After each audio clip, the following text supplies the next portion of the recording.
Everyone knows that the right-wing extremism in this country has targeted democratically ran cities, and quite frankly, they've been very intentional about going after democratically ran cities that are led by people of color. They're still mad that a black man is free in this country. Why can't we close the borders of Chicago or the state of Illinois in the first place? For them to just sit up here with this crap and we're supposed to listen to it. We have a hard no for immigrants coming here, a very hard no. We come in a community of black people where we already get the low scraps.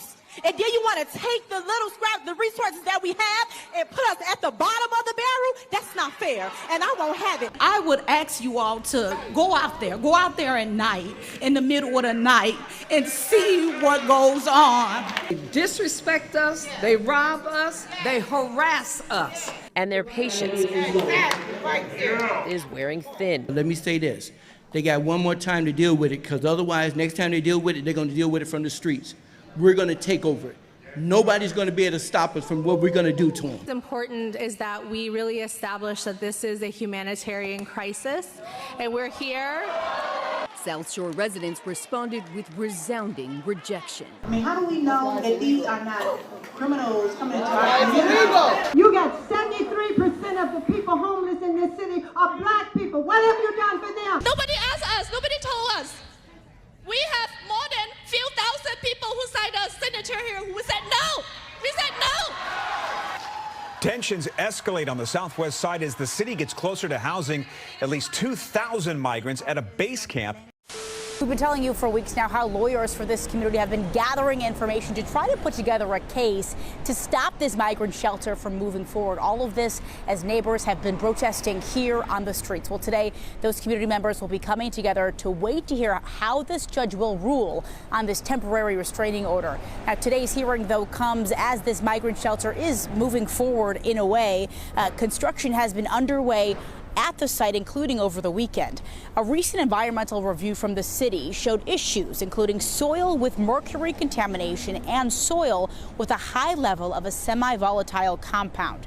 The city says the soil will be removed and disposed of, and plans for residents to live there can move forward.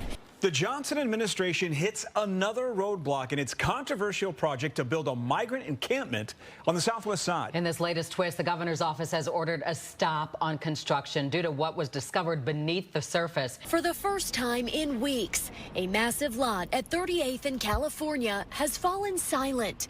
Construction crews were bringing a winterized tent city to life, but the discoveries outlined in a nearly 800-page report have put a pause on their progress.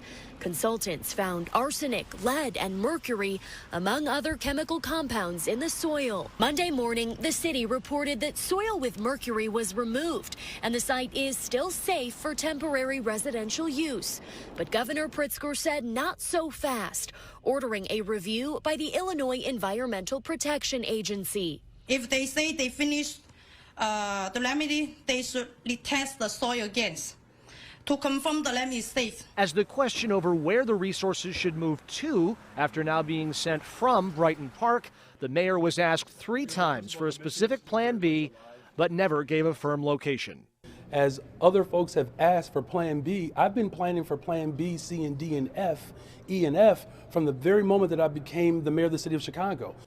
In the end, it was the state EPA saying that the Brighton Park location did not meet the standards for residential use. At a downstate press conference on Tuesday, Governor Pritzker said the state, while we help with funding, we don't pick the sites. That is up to cities. As migrants continue to come to Chicagoland, one of the largest suburbs is taking fast action to keep them out of the village. The Village of Schaumburg board unanimously voted tonight. They voted to approve an ordinance that would establish a tax on hotel stays of 30 days and longer. Trustee Madej? Aye. Trustee Dunham? Aye. Trustee Sullivan? Aye. The idea behind the new tax is to make it too expensive for anyone to send migrants to Schaumburg's hotels. The board called Tuesday night's meeting, apparently after getting word that a migrant move was in the works. Residents we talked to have mixed reactions. The village says it was informed that an unspecified entity was considering several suburban hotels, including 3 in Schaumburg, to house migrants. And board members responded with a strategy already being used in Rosemont. Rose asked to establish a tax on long-term stays if a migrant housing plan is executed. The ordinance includes the $1,000 per month tax for stays of 30 days or more. I think it's a good thing. You know, it's better to be proactive than reactive.